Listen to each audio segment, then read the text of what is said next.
I want to focus on the philosophy of logical analysis.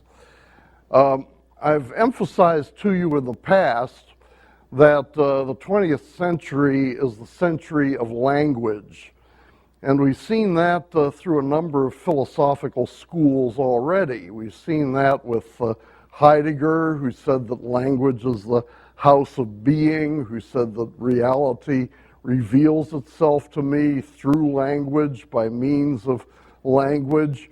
We've seen that through Saussure and Saussure's followers, who were professional linguists but came to see the science of linguistics as indicating a structural similarity between all human minds.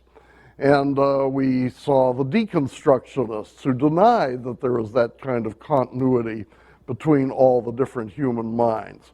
And so, we've seen Gadamer, we've seen other people who have a lot to say about hermeneutics and about how hermeneutics can tell us a lot about the way the world is, not only the way language is.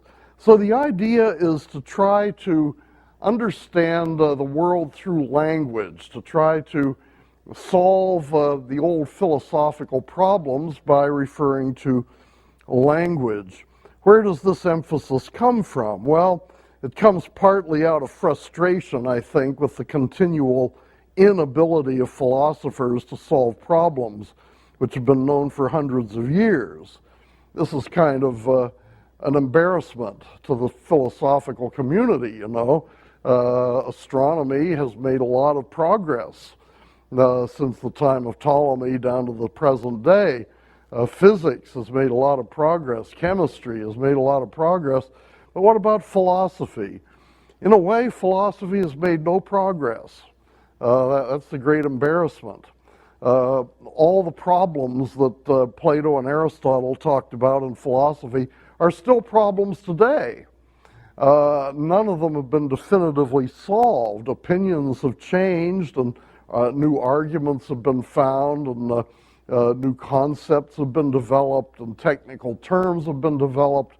But in a way, we're just back to where we were.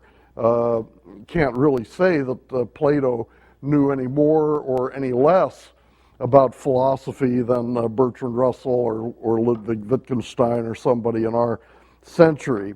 So it may be that all of this has generated some frustration. And one of the things that you do when you're frustrated is you look around to try to find some new way of dealing with your problems.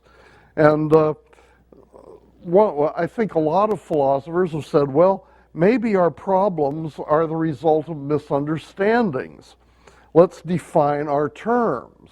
That is, let's pay closer attention to language. I think the focus on language may be partly due to that, but it also may come from a more profound observation, namely that language is a kind of gateway to reality. Remember, we've talked about, I think the first day that we were together, I mentioned my triad of metaphysics, epistemology, and ethics, and how you can't, you can start with any one of the three, but if you start with metaphysics, you're going to have to focus on epistemology eventually, and if you focus on epistemology at the beginning, well, you'll have to give some attention to ethics and so on. So these are not really separable, but the interesting thing is that you have three entrances to philosophy. You can start with metaphysics, you can start with epistemology, you can start with ethics. But now, I think what they've discovered in the 20th century is you can also start with language, okay? And instead of saying with Hegel that the real is the rational and the rational is the real, you can say something like this: the real is the sayable, and the sayable is the real. What we can express in language, that's what reality is. And what we can't express in language, that has to be excluded from the realm of reality. So nothing can be said to exist unless it can be spoken of. Anything which can be spoken of has some sort of reality. And if language is a key to determining what is metaphysics, it's also a key to determining what is knowable, epistemology, and what is right, ethics. So modern thinkers have placed unique emphasis on the study of language. Now this approach is not entirely new with the 20th century. Plato, for example, when he asked questions like, what's the nature of justice? He didn't go around with a flashlight, with a lantern like Diogenes looking for a just man. Rather, he talked about the word justice. When do we use the word justice? What does the word mean? What does it include and what does it exclude? A lot of Plato's dialogues are examples of linguistic analysis. And Aristotle, in a slightly different way, we can say the same thing about him. Aristotle developed his metaphysics largely on the basis of a certain kind of grammar. What is a substance? Well, a substance is what can fit into the subject position of a sentence. So dogs have 4 legs. Well, dogs are substances. They're in the subject slot. 4 legs, well, that's a predicate. And so you have the subject and you have the predicate. You have the subject and you have the attribute. You have the subject and you have the qualities or the modifiers. And so Aristotle developed his metaphysics in a way that fit the grammatical structure of Greek sentences. So it's possible that there are other ways of using language to illuminate philosophical concepts, and some of them have been suggested in the last century or so. Well, in the first 50 years of the 20th century, say from 1900 to 1960, let's say, make it 60 years, there have been basically 3 schools of thought in Anglo-American language philosophy. Now, notice that title that I used. I said Anglo-American language philosophy. Remember, some time ago I said that the English Channel not only divided the continent of Europe from the island of Britain, but the English Channel was also a major division in philosophy, so that people on one side of the English Channel for one period of time, people on one side of the channel were rationalists, and on the other side of the channel they were empiricists. And that happened to a large extent throughout the history of philosophy. That's also been the case in the 20th century.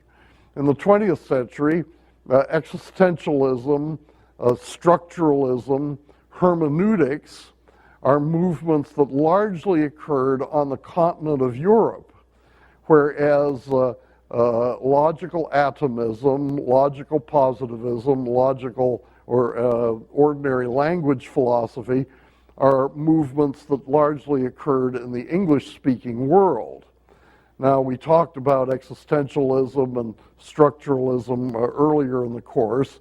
Right now, I'm going to begin talking about what was going on in the English-speaking world at about the same time. Very different kind of philosophy, but still concerned with language. That's the interesting thing. There's a commonality as well as a distinctiveness. Well, what was going on in England then? 3 kinds of language analysis philosophy.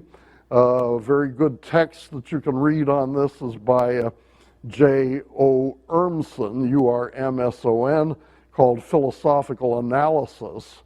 And he distinguishes 3 different philosophical schools that can be called language analysis. The first school is called logical atomism. Second school is called logical positivism. And the third school is called ordinary language philosophy. Let's begin with logical atomism. Here we're thinking of the early thought of Bertrand Russell. You see his dates lived to be almost 100, 1872 to 1970. And Ludwig Wittgenstein. I'm going to be saying a lot about Wittgenstein in our course here, and he went through several phases in his thought. But what happened was that Russell was teaching philosophy, and this young kid from Austria, Ludwig Wittgenstein, came to study with him at Cambridge, and Wittgenstein came to study aeronautical engineering, but he had a bent toward philosophy, and so he brought Russell a paper that he had written, and he said, "Mr. Russell, if I'm a complete idiot, then I will become an aeronautical engineer. If I'm not a complete idiot, I would like to be a philosopher." And Russell took one look at his paper and said, "My dear young man, you must not become an engineer." Russell noticed almost immediately that Wittgenstein was a profound philosophical mind, and certainly Wittgenstein became Russell's best student, much as Aristotle was Plato's best student. So they worked together, and in this first phase of language philosophy, which I'm calling logical atomism, Russell and Wittgenstein developed their own view, which was more or less the same between the two of them. Russell, in 1911, published together with Whitehead, and remember we talked about Whitehead as the father of process philosophy, but before Whitehead became a process philosopher, he worked with Russell.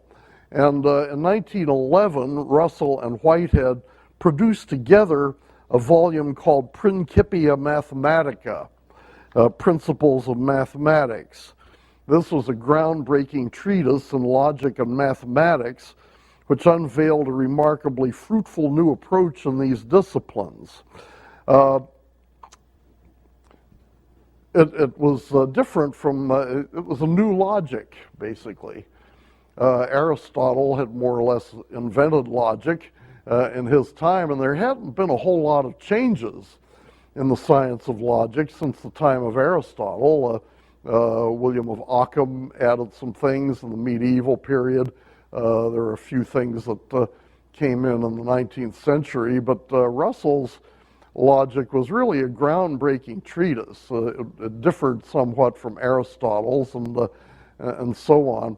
One way of understanding the difference between Aristotle's logic and Russell's logic is to say that Aristotle's logic dealt with terms, where Russell's logic dealt with propositions. In Aristotle's logic, you get syllogisms like this: all A is B, all B is C, therefore all A is C. And A, B, and C are variables, and they stand for terms. They stand for things. They stand for quantities. They stand for objects of some kind. In Russell's logic, it looks very different. In Russell's logic, you would have you could have the same argument, all one thing is something else, but the way Russell would put it is, for all occasions, if this is true, if A is true, then B is true. If B is true, then C is true, and if A is true, then C is true. But the A's, B's, and C's don't represent things, they represent propositions. So if it rains, the picnic is canceled. Each variable stands for a proposition rather than an object or a thing. And that has interesting ramifications if you go into the philosophy a little bit. Well, it occurred to Russell that the system of the Principia reflected the structure of the world in an important way. I'll get to that in a moment. And therefore, the structure of the Principia provided the opportunity to start a new philosophy, a new approach to philosophy. Now, Russell worked, as I said, with Ludwig Wittgenstein. Wittgenstein was born to a wealthy and tragic family. Three of his brothers, I believe, committed suicide. The fourth brother lost an arm in the war, but he was a pianist, and so he became, after World War I, he became a one-armed pianist. Ravel wrote the piano concerto for the left hand for Paul Wittgenstein. But all kinds of, Wittgenstein had a very interesting biography, very brilliant, very precocious, and in collaboration with Russell, or as a student of Russell, he wrote a book called the Tractatus Logico-Philosophicus, which was published in 1918. The title is kind of a takeoff on Spinoza's Tractatus Theologico-Politicus. Spinoza wrote a book called Theological Political Treatise, and Wittgenstein's book was Logical Philosophical Treatise. So he developed, he followed out what Russell was thinking to develop a philosophical system based on the structure of the Principia Mathematica. Now, here's some of the ideas in Russell's Tractatus. In Wittgenstein's Tractatus. First, the so-called picture theory of language. Wittgenstein believed that the way to gain knowledge in metaphysics is to develop a language, a pure language, a language purified by Russell's logic, which would then be a picture of the world. Okay?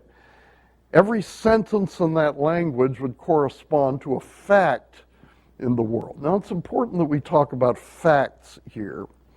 The very first sentence in Wittgenstein's Tractatus is this. He says, the world is the totality of facts, not things. Okay?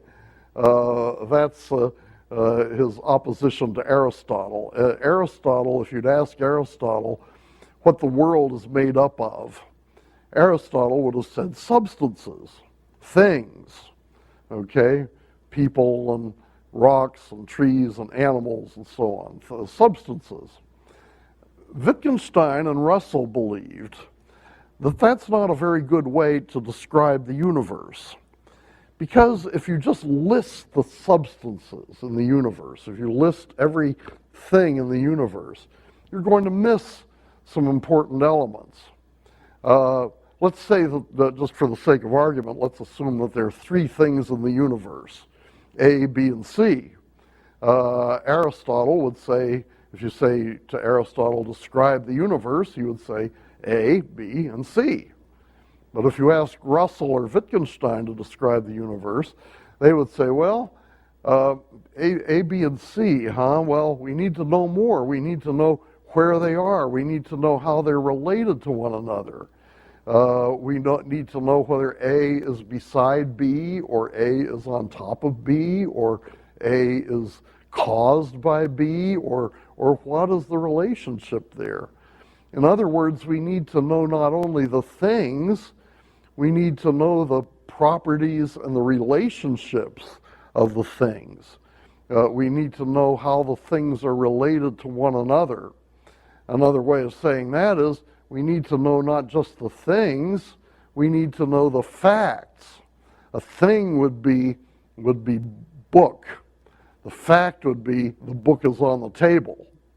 We express things by nouns. We express facts by clauses and sentences. So for Russell, if you just list the things, there's a lot that you don't know. But if you list the facts, that gives you the things, and it shows you how all the things are related to one another. So Wittgenstein's position is that the universe is the collection of facts, not the collection of things.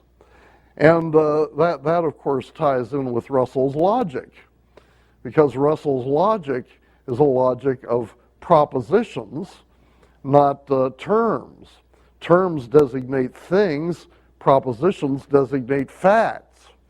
So in Russell's logic, you're talking about facts. In Aristotle's logic, you're talking about things.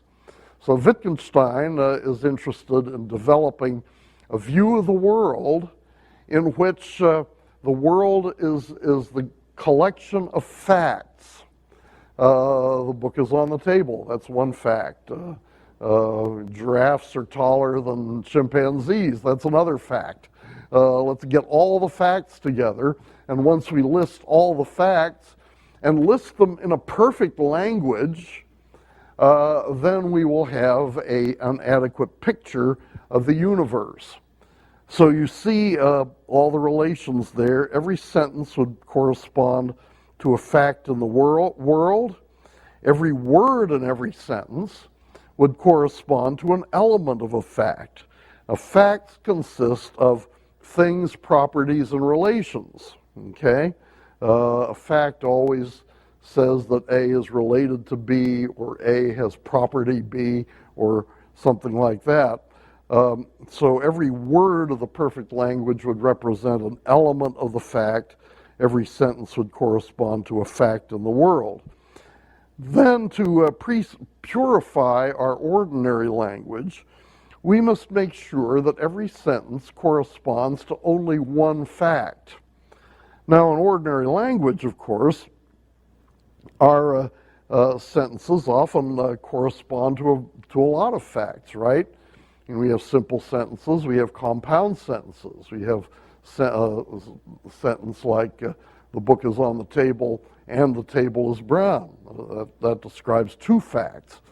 So Wittgenstein, in order to get a language that's a perfect picture of the world, he has to make sure that every sentence reflects one fact and only one fact.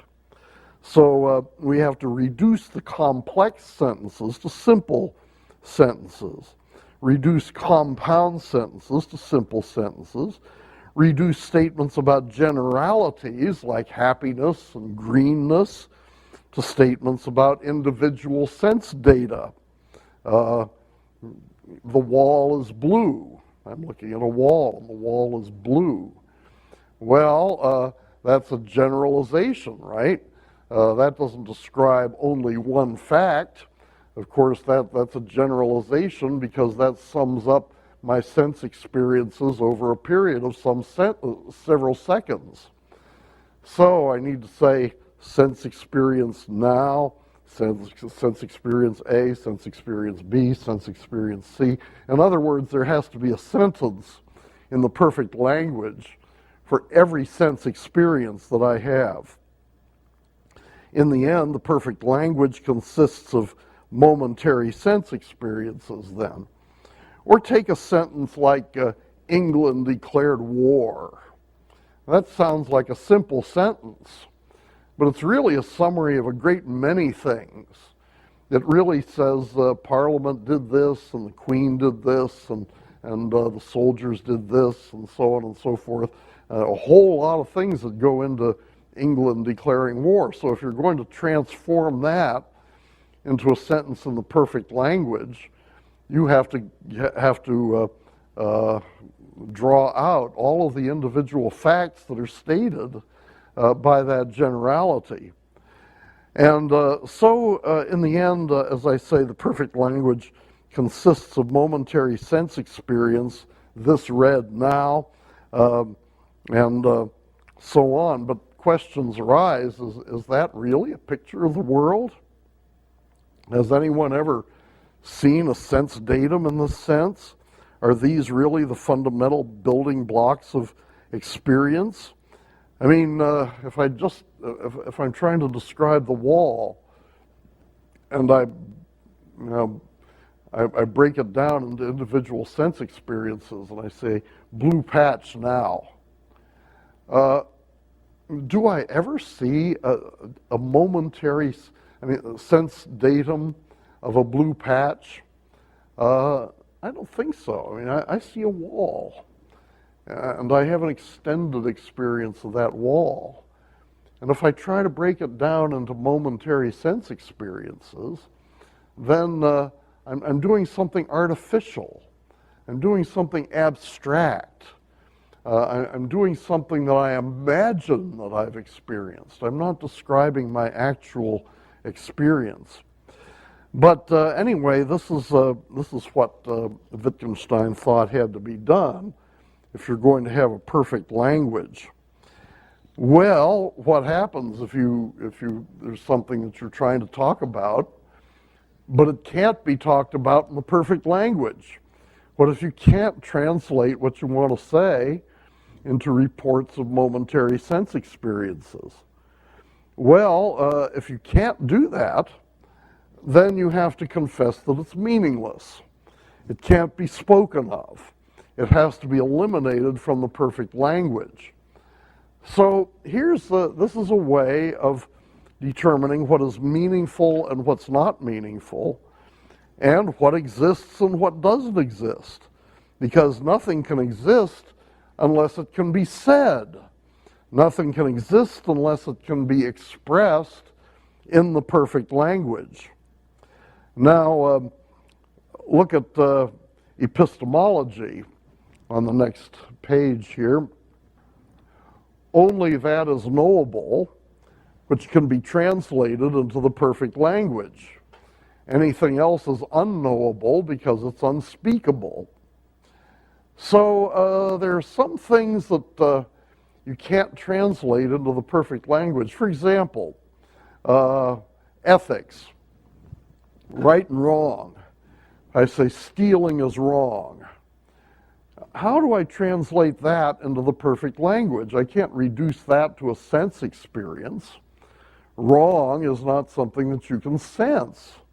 It's not something that you can see or hear or taste. So how can I say stealing is wrong in the perfect language?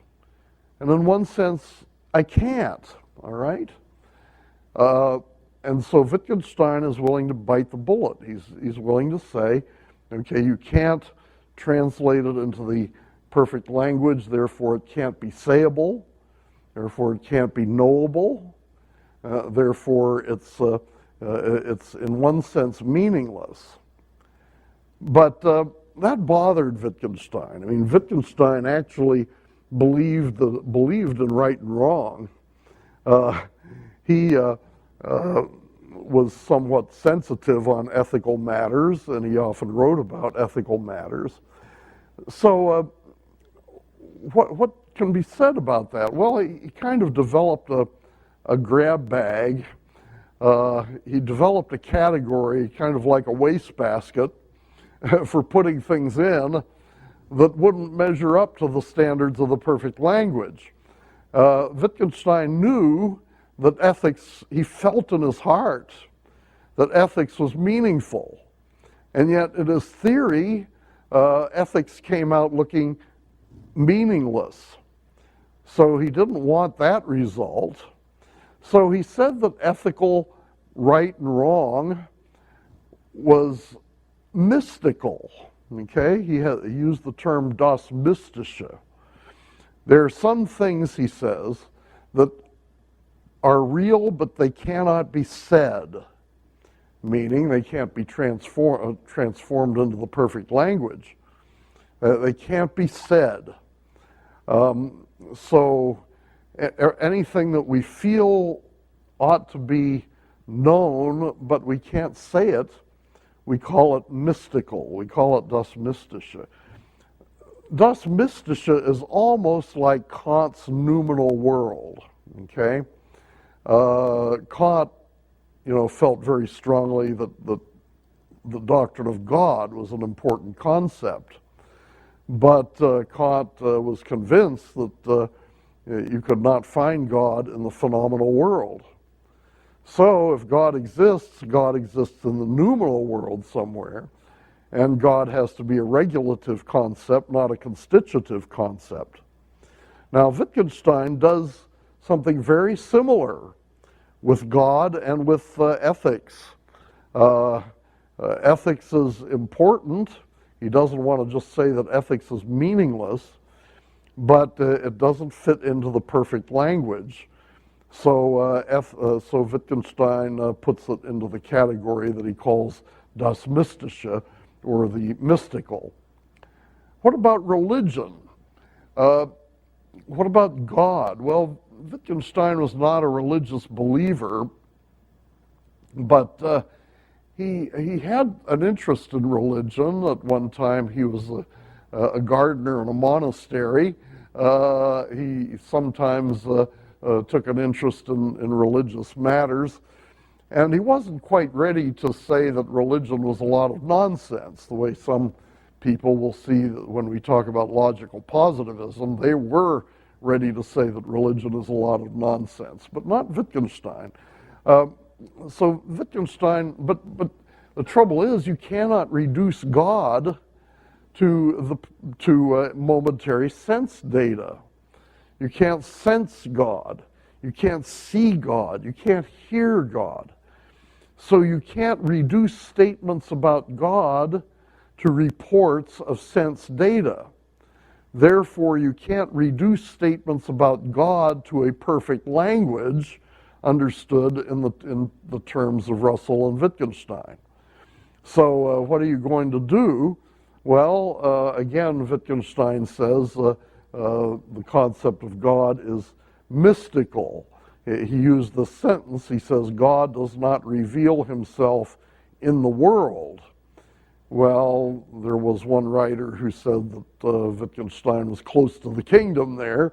The writer said that Wittgenstein was acknowledging God's transcendence, that God was above the world, and so on and so forth. I don't think that's what Wittgenstein was saying. I think that Wittgenstein was saying is that if you're in the world, there is no evidence for God.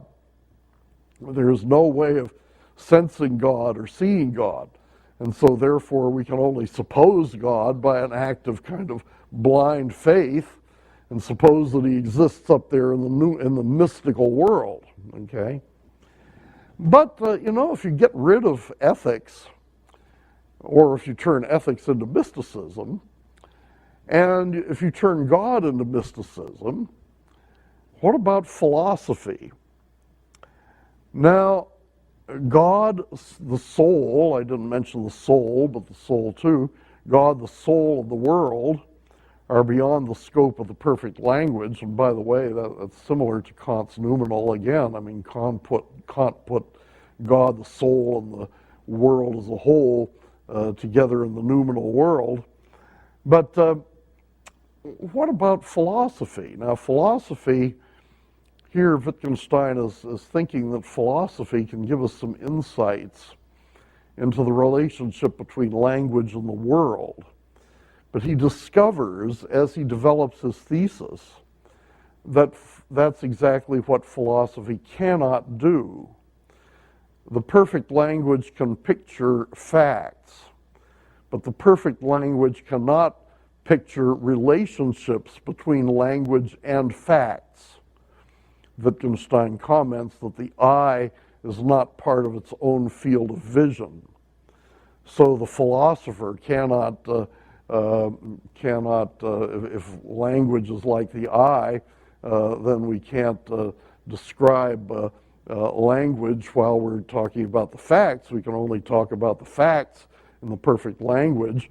We can't talk about the relationship between the language and the facts. But that's exactly what Wittgenstein is trying to do in his book. So there's something wrong with his book. And he begins to get suspicious of that.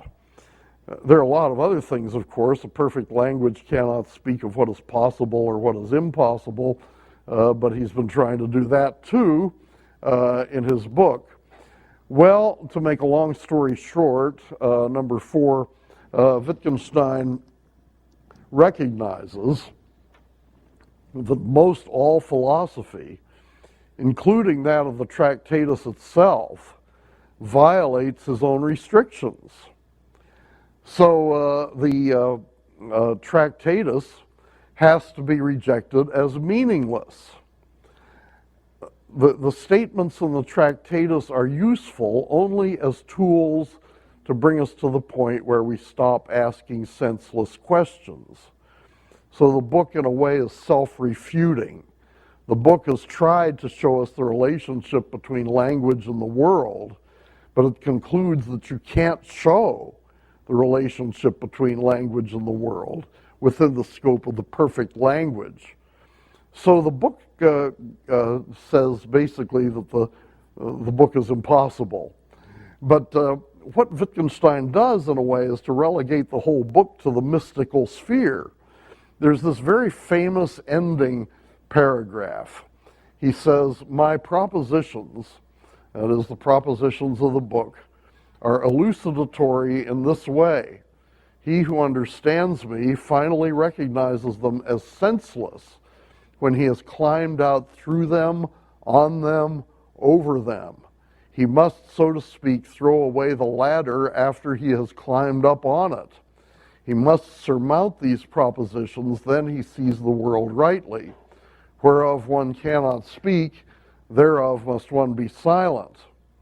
Now, this is in the mystical tradition. This is what the actual medieval mystics said.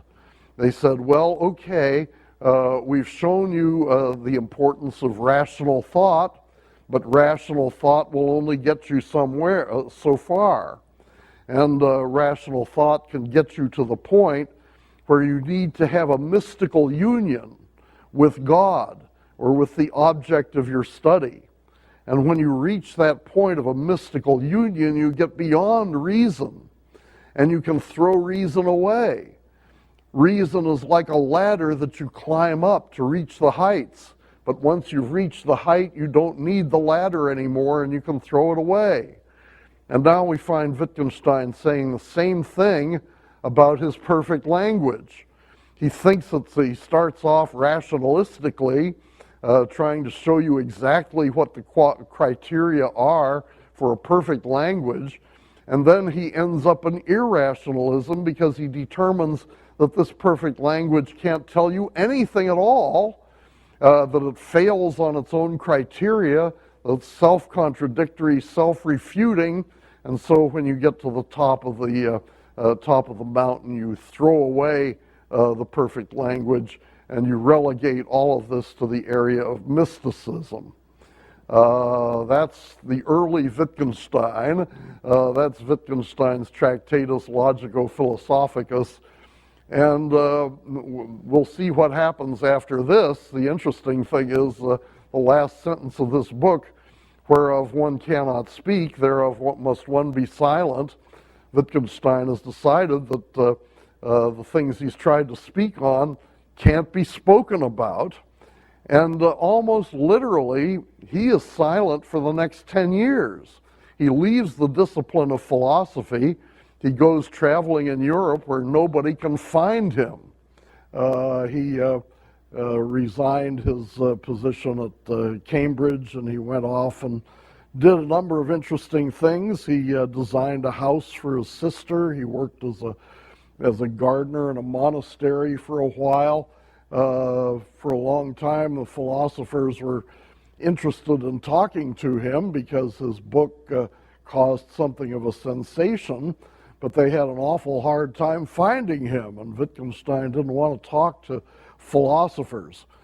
Well, while he was gone, and we're going to see later that he comes back on the scene in a different context, but while Wittgenstein is gone, a new movement springs up. And the second movement is called logical positivism. Logical positivism was developed by a group of scientists and philosophers originally in Vienna, but this spread to the city of Berlin. Eventually, a number of these people moved from Europe to England and America in order to escape from Hitler. A number of them were Jewish. And so they were called logical positivists. Notice some of the names there: Rudolf Carnap, Moritz Schlick, Karl Hempel, whom I studied with at Princeton, Herbert Feigl, A.J. Ayer, who was an Englishman and tried to popularize some of this philosophy. Well, these Viennese scientists and philosophers were very interested in Wittgenstein's Tractatus because they liked the idea of a type of philosophy in which you stick to the facts, where you say the only thing that exists are facts, and then you try to express those facts by means of language. But they didn't like Wittgenstein's mysticism. They didn't quite understand it, I think, and so they wanted to come up with a philosophy that was more common sense, that didn't lead into paradoxes, that was not self-refuting. Of course, everybody wants a philosophy that's not self-refuting. And in order to do that, they adopted some of the ideas and messianic pretensions of a movement of the late 19th century called Positivism. That movement was led by a Frenchman named Auguste Comte. Comte believed that society went through three stages. Where have we heard that before? Kind of a Hegelian dialectic. There was the religious stage, and then there was the metaphysical stage when people start thinking rationally, and then there's the scientific stage, or what Comte called the positive stage. And so this is the inevitable progress of history, according to Comte, that people moved from religion to kind of metaphysical philosophy as a means of understanding the world, and then they came to abandon that metaphysical philosophy in favor of science. So Comte argued that science was really the only way of understanding the world, and religion was bogus, and metaphysics was bogus. So the logical positivists, these Viennese scientists around the 1920s, 1930s, developed a view that they called logical positivism. What this has in common with Comte is that science is the way of knowing things, and there is no other method than science. What good is philosophy then? Well, philosophy analyzes the language of science. So again, we have a kind of language philosophy here. But the only way of knowing, understanding facts is scientific method, and the only purpose of philosophy is to analyze the language of scientific method. This leads to certain revisions of logical atomism. First, the logical positivists denied the so-called picture theory of language. Remember, in logical atomism, they tried to come up with a language which is a perfect picture of the world. And the positivists rejected this. They said language has a number of uses, but the purpose of language is not to picture the world. When you think about it, the idea of language picturing the world is a little silly. I mean, the word mouse doesn't look like a mouse. So they were pretty good to get rid of that. Language need not to be a perfect picture of the world. And secondly, they rejected the metaphysics, not only the metaphysics of Descartes and Leibniz and so on, but the metaphysics of Wittgenstein's Tractatus. Remember, Wittgenstein's Tractatus was a very metaphysical book. Started off by making a metaphysical statement. The world is a collection of facts, not things. That is a very metaphysical outlook. That's very different from Aristotle. Remember, we compared Aristotle's view that the world is a collection of things to Wittgenstein's view that the world is a collection of facts. Well, so the Tractatus attempts to be metaphysical, and it has to be, because you're going to show the relation between language and the world. you have to have some understanding of the world. So the Tractatus is a very metaphysical book, but the logical positivists reject that. They reject all metaphysics, including that of the Tractatus.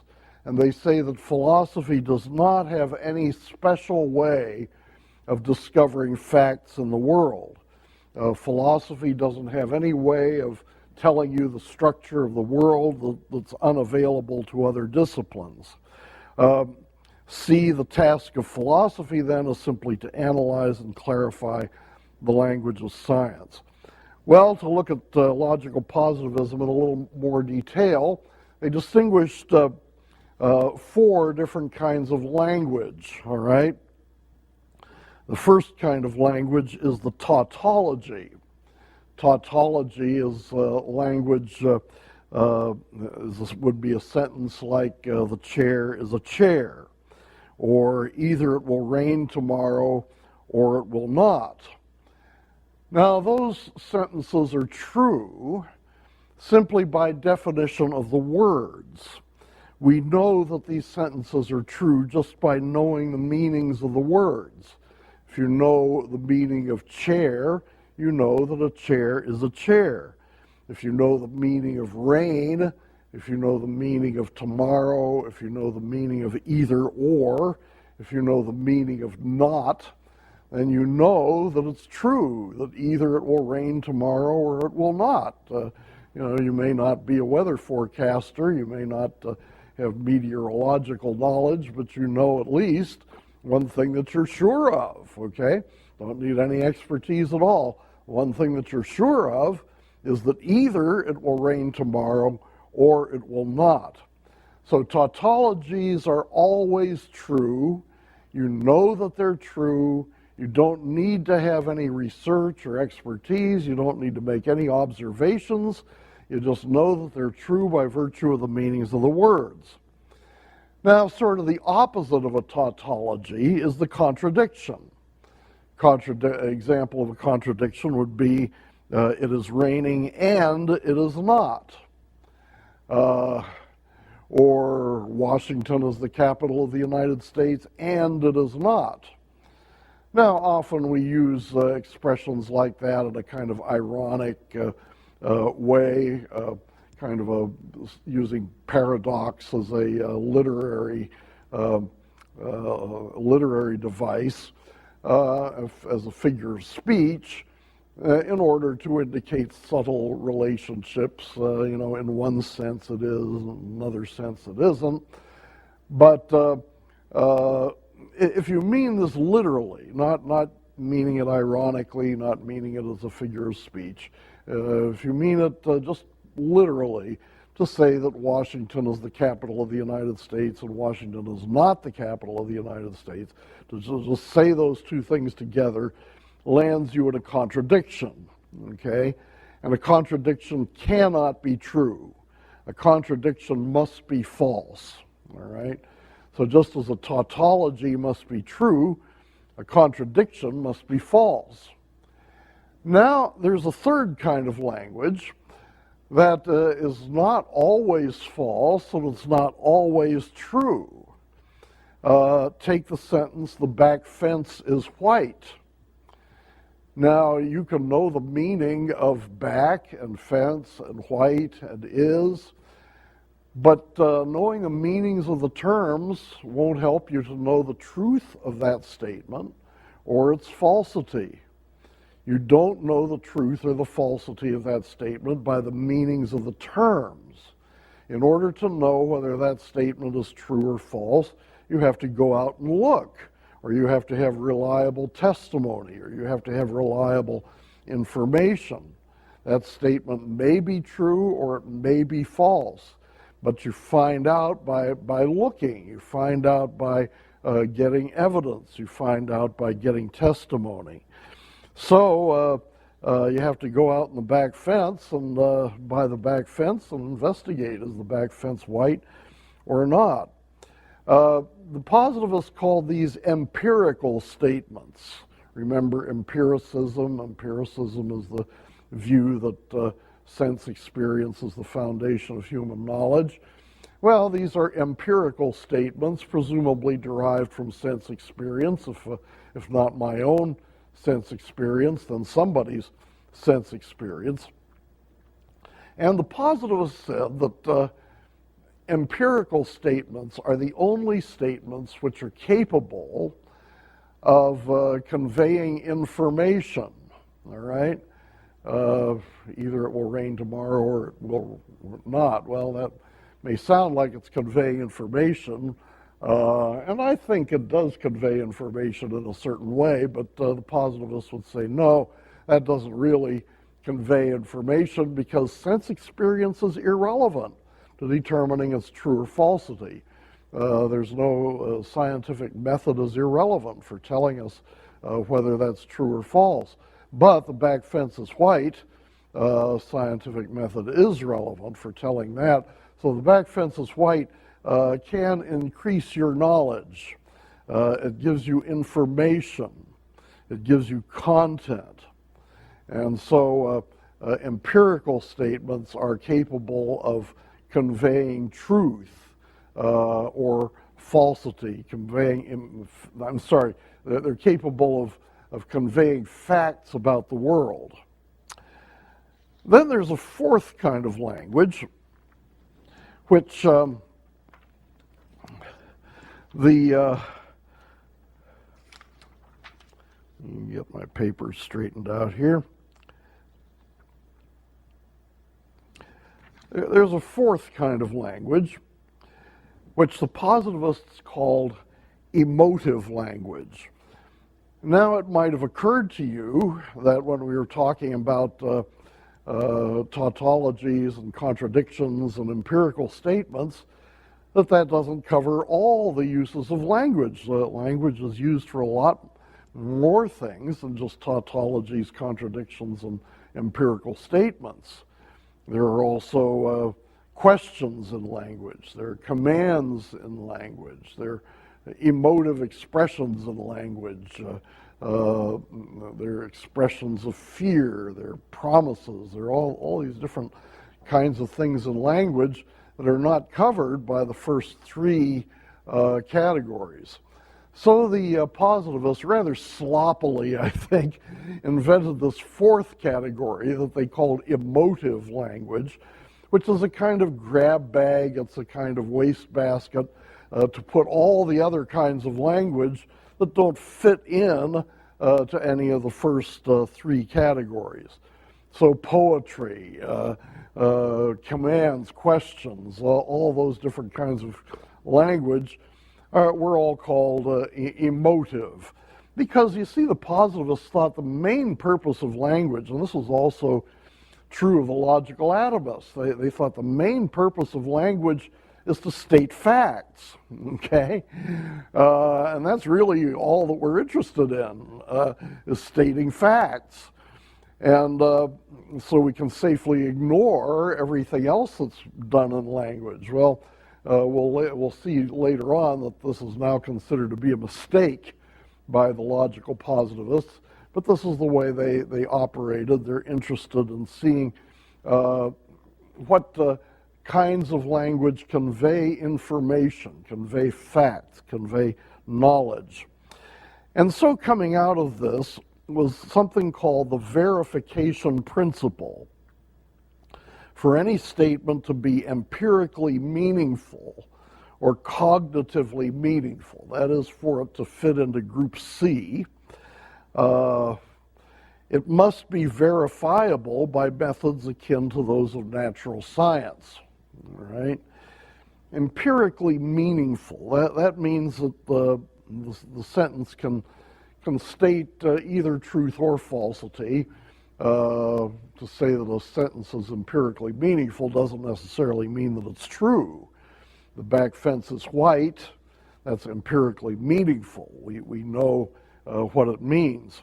But it may be true or it may be false. It depends on investigation. So whether it's true or whether it's false, though, it's empirically meaningful. That is, it's capable of conveying information to us. And the phrase cognitively meaningful is more or less synonymous with the phrase empirically meaningful. Now, by this test, and this is where logical positivism becomes really radical, by this test, all ethical, metaphysical, and religious language is cognitively meaningless, though it may have some emotive value. It conveys no information about the world, but may express attitudes toward the world emotionally. Now, see what's going on here. They're saying that, remember how Comte rejected metaphysics, following Kant and so on. Well, the positivists say not only is metaphysics wrong, not only was Hegel wrong when he talked about the absolute, when he posited the existence of the absolute, Hegel was wrong about that. But not only was his statement wrong, but his statement was cognitively meaningless, all right? That is to say, it's neither true nor false, because the positivist asked, how would you verify whether there's an absolute or not? What evidence, what empirical evidence would lead you to believe that there is a Hegelian absolute or there's not a Hegelian absolute? And there's none. So since there's no evidence, we have to say that Hegel's statement is not really a statement, that his statement doesn't convey any information, doesn't convey it truly, doesn't even convey it falsely, okay? So that's the situation that we have there. Well, the situation is the same with regard to ethics, right and wrong. Now, these are the same things that Wittgenstein had a problem with. Right and wrong. Stealing is wrong. Well, how do you verify that scientifically? What empirical evidence is there that could convince you that stealing is wrong? And the answer of the positivist is there's no empirical evidence, because wrong is not something that you can see or hear or test for. There's no scientific method that would enable you to make a decision as to whether whether stealing is wrong. So stealing is wrong. That's cognitively meaningless. Now, it may be a legitimate emotive expression to say stealing is wrong. Maybe that's just an expression of my attitude. To say stealing is wrong is to say I don't like stealing. And that was one of the ways in which the positivists dealt with ethics. There are a few others too. But you see, metaphysics is cognitively meaningless. Ethics is cognitively meaningless. And what about religion? To say that God exists, is that something that you can verify or falsify? Well, the positivist said no. There's no empirical test for whether or not God exists. And so the expression God exists does not convey a true fact. It doesn't convey a false fact. In fact, it's not even cognitively meaningful. It doesn't convey any proposal that could be true or that could be false. It is rather cognitively meaningless. Maybe an emotive expression. Maybe when people say God exists, what they're doing is expressing an emotion toward the universe, expressing a feeling of wonder, kind of like Schleiermacher, I guess. But the positivists say that these religious statements don't convey anything meaningful. Now, Christians got very scared of this in the 30s and 40s and 50s. These guys were not just garden variety atheists, you know. These were not village atheists who had their various arguments against the existence of God. They were not just saying that God didn't exist. They were not just saying that there are errors in the Bible. What they're saying is the term God exists is a meaningless expression in some way. We don't even know what you're saying when you say that God exists, because there's no way of verifying whether it's true or whether it's false. Well, that threw a lot of Christians into a tizzy. This was the most radical form of unbelief that a lot of them had run into. Not only is our faith false, but it's meaningless in a way and can be simply dismissed with a shrug. The verification principle basically is the assertion that science is the only way to truth. Okay? The verification principle is really a way of putting Auguste Comte's idea into formulation. Comte thought that the most advanced state of mankind is the scientific or the positive state, and in the positive state we would follow the religion of science, basically. And the positivists had their own way of putting this, which is the verification principle. But is this obvious? Is this really true, that scientific method is the only way we can identify something as being true or false? Now, it came about that eventually other philosophers ganged up on the logical positivists, and they developed arguments against the verification principle.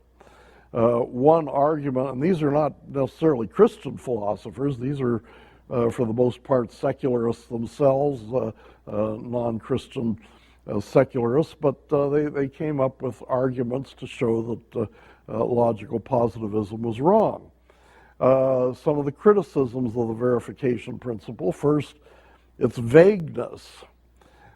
That is, when you try, it's clear sort of what the positivists are getting at with the verification principle, that that you need to have a scientific test if you're going to say that something is true or false. But when you try to formulate the verification principle more precisely, it's difficult to do.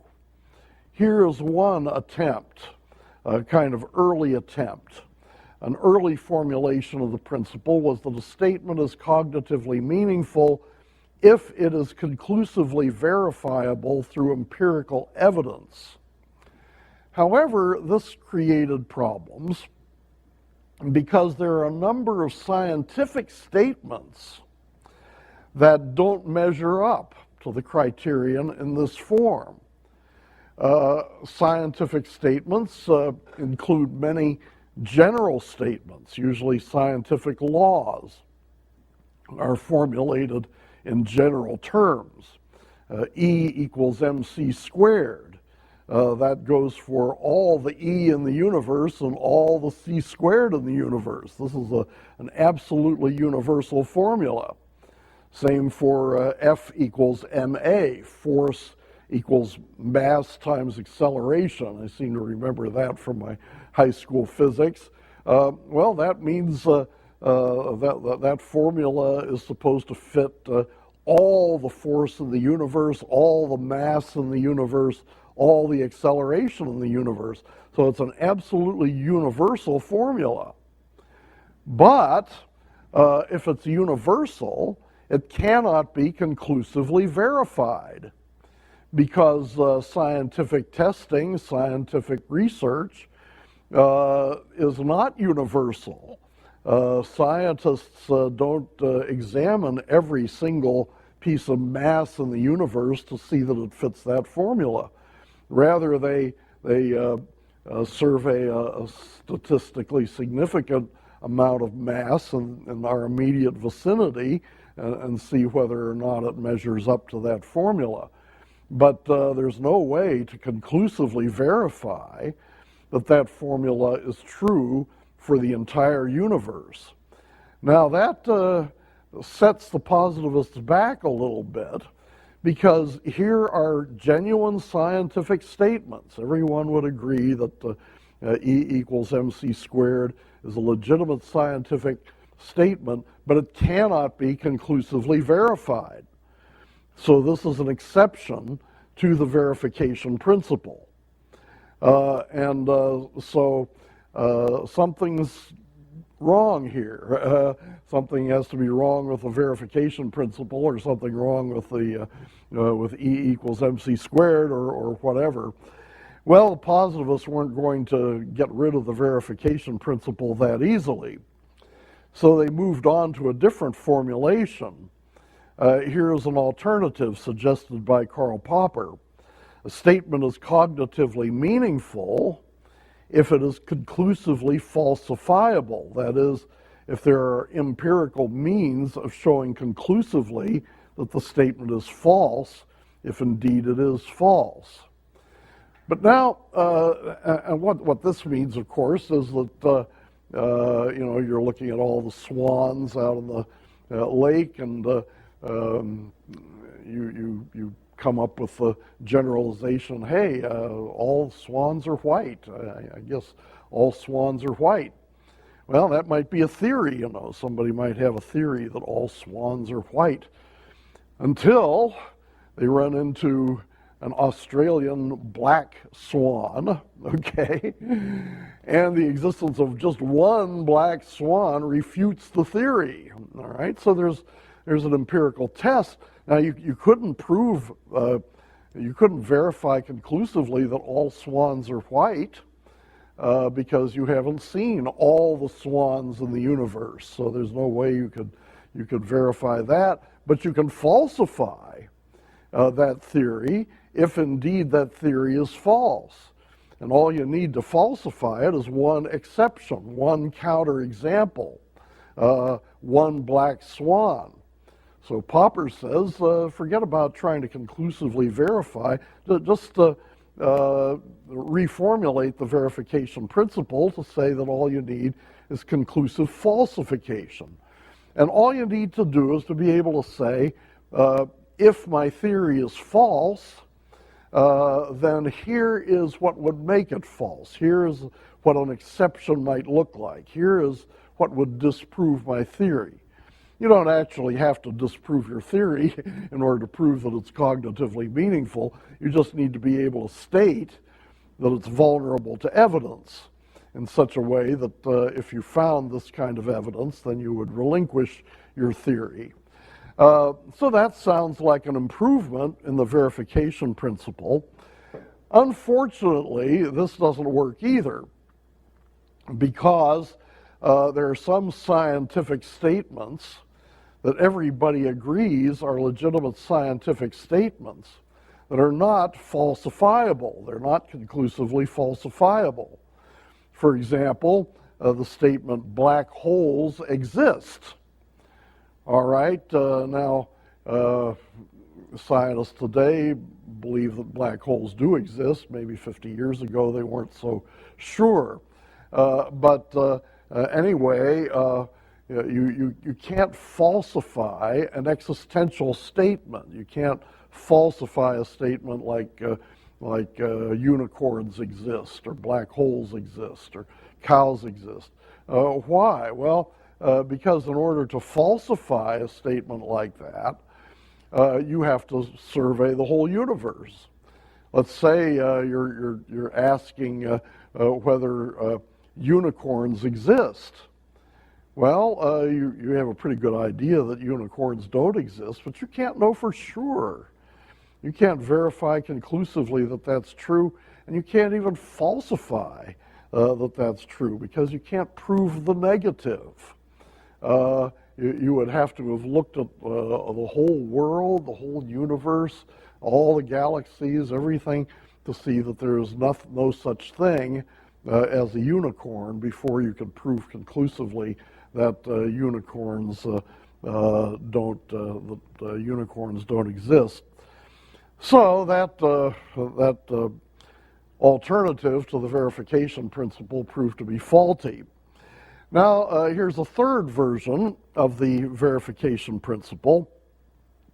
This is the weakest form of the verification principle, namely that a statement is cognitively meaningful if there is some empirical evidence that is relevant to its truth or falsity. So you might say unicorns exist. You can't conclusively falsify that, but you can, mention some evidence that may be relevant to that, one way or the other. People have looked in all the jungles and so on, and they've never seen a unicorn. Well, that's not a conclusive proof, but that's relevant at least. And the same thing is true for all our other examples, of course. E equals mc squared. Well, there's evidence that's relevant to that, isn't there? Black holes exist. There's evidence relevant to that. Some cows are yellow. There's some evidence relevant to that. But the trouble is, this is too lenient. This version of the principle is too generous, because there's evidence relevant to almost anything. Now, see what the positivists are trying to do is they're trying to say metaphysics, ethics, religion, those are cognitively meaningless. Science, that's cognitively meaningful. So they're trying to find a formulation of the verification principle that allows for the language of science, but rules out the language of metaphysics, religion, and ethics. But on this lenient form of the verification principle, the propositions of metaphysics, ethics, and religion are admissible, because there is certainly evidence that's relevant to metaphysics, ethics, and religion. What about the Hegelian absolute? Well, Hegel would say there's evidence that's relevant to that because of the structure of human thought. Our progress from ignorance to truth presupposes that there is something behind the whole process of truth that leads us on. Now, positivists might not think very much of that evidence, but at least Hegel would say, yeah, there's some evidence that's relevant here. Same thing for any kind of metaphysical statement, pluralism or monism or dualism or any view of the universe. Same thing for ethics. If everybody, if stealing were okay for everybody, then think of what a terrible world it would be.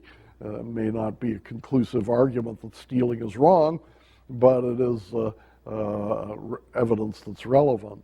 And what about God? Well, Thomas Aquinas' argument for the existence of God may not be a conclusive argument. I mean, the positivists at least would not have accepted that as an argument for the existence of God, but it certainly is evidence, isn't it? The idea that we have chains of causality in the world, and we would expect that those chains of causality lead somewhere. That is relevant evidence that might possibly or probably suggest the existence of a God. I'm not agreeing necessarily with Aquinas on that mode of reasoning. I'm just trying to defend him for the moment against the positivist challenge. So the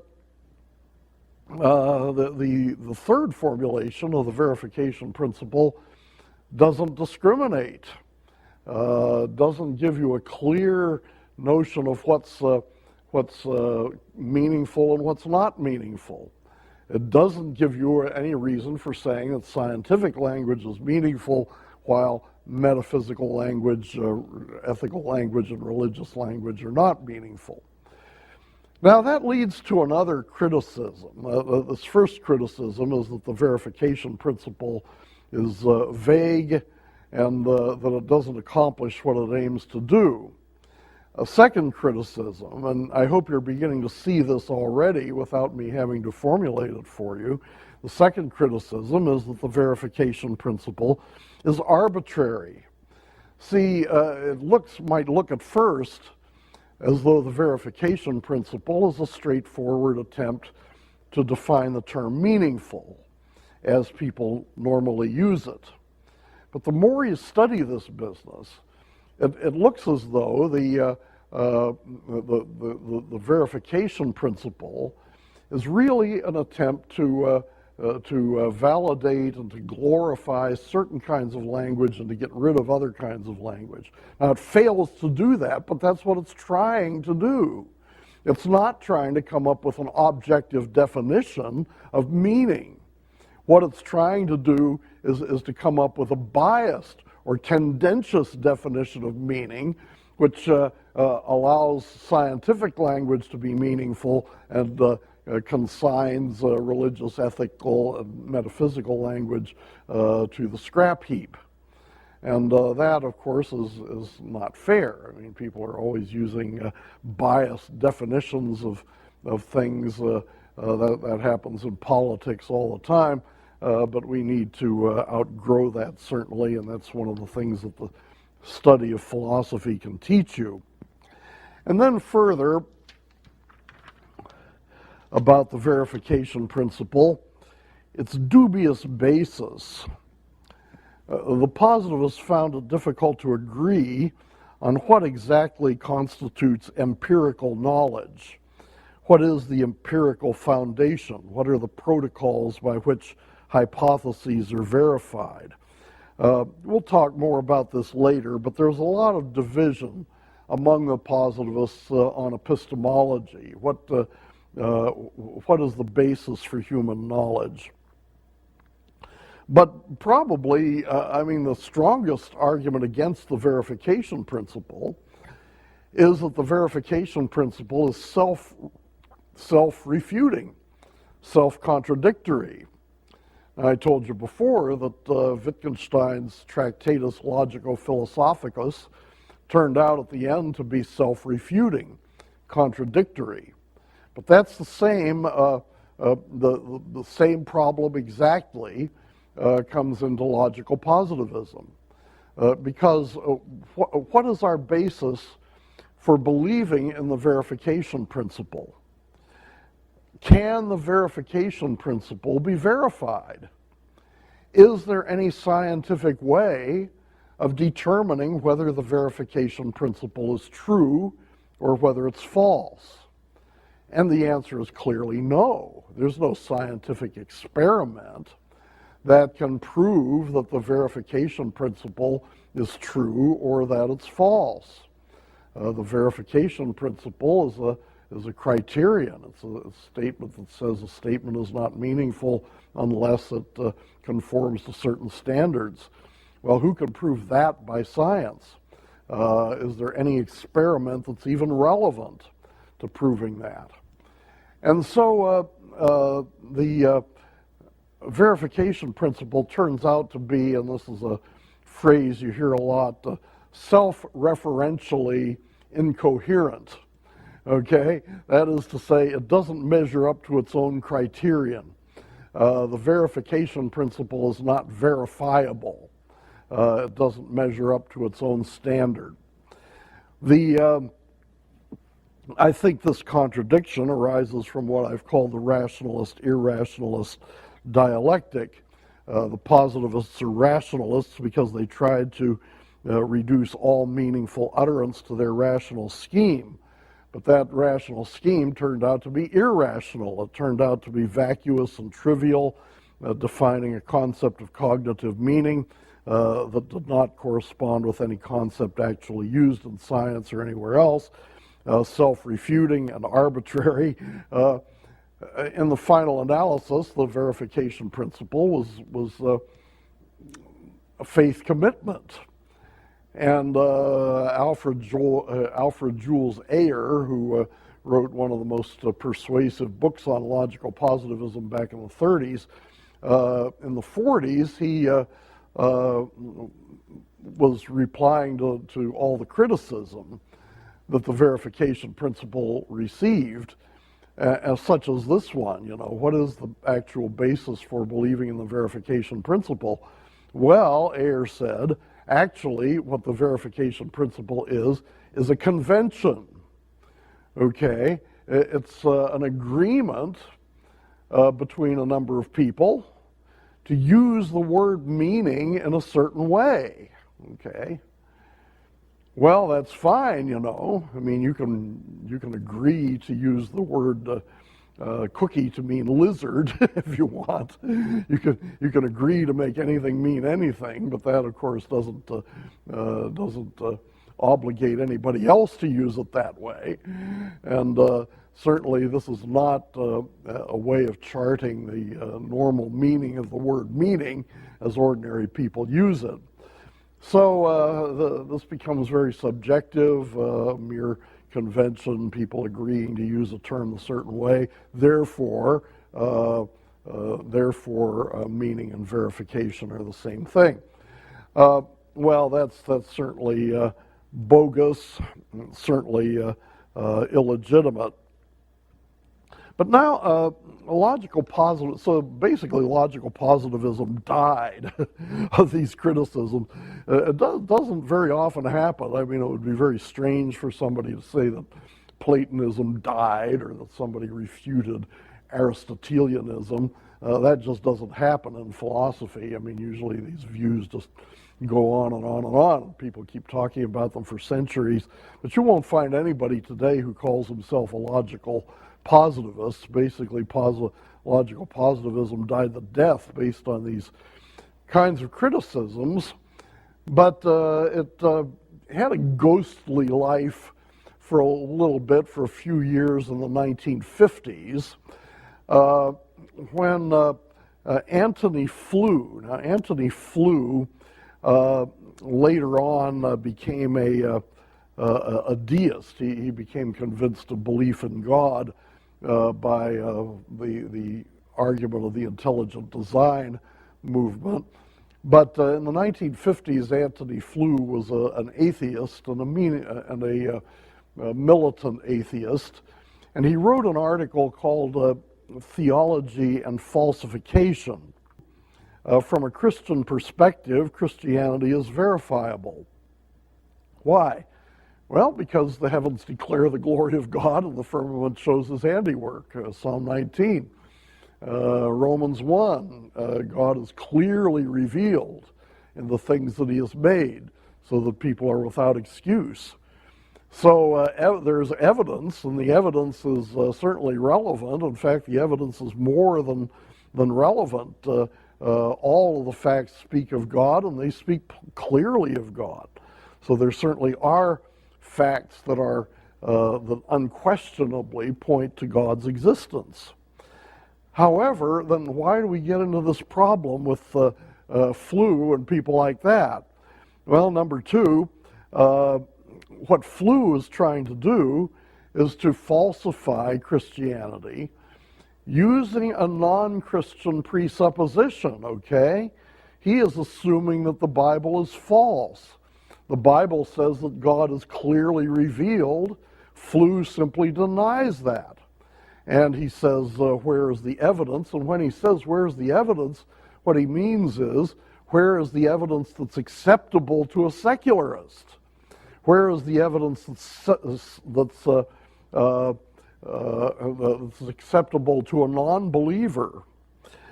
Well, Christianity resists falsification from non-Christian assumptions because Christianity demands the status of an assumption, demands to be presupposed, demands to be assumed, and therefore Christianity claims the right to determine what is good evidence and what is bad evidence.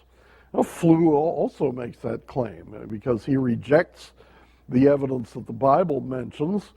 Flew is saying if you're going to come up with evidence, you have to come up with evidence that's acceptable to a non-believer. I think it's perfectly legitimate to turn the tables on somebody like Flew and say, we are Christians, we have our own concept of what constitutes evidence, and if you want to show us that God doesn't exist, you provide us with evidence that will prove from our standpoint that God doesn't exist. Flew's verification principle is a presupposition. We've already talked about that. It's a convention, and if you want, it's in the same boat as Christian presuppositions. Nobody looks at the evidence without a presupposition. That's what Bultmann said. Nobody looks at the evidence without some bias, without some assumptions. But Flew, of course, has an assumption that by rejecting God, by rejecting the source of all meaning, makes predication impossible.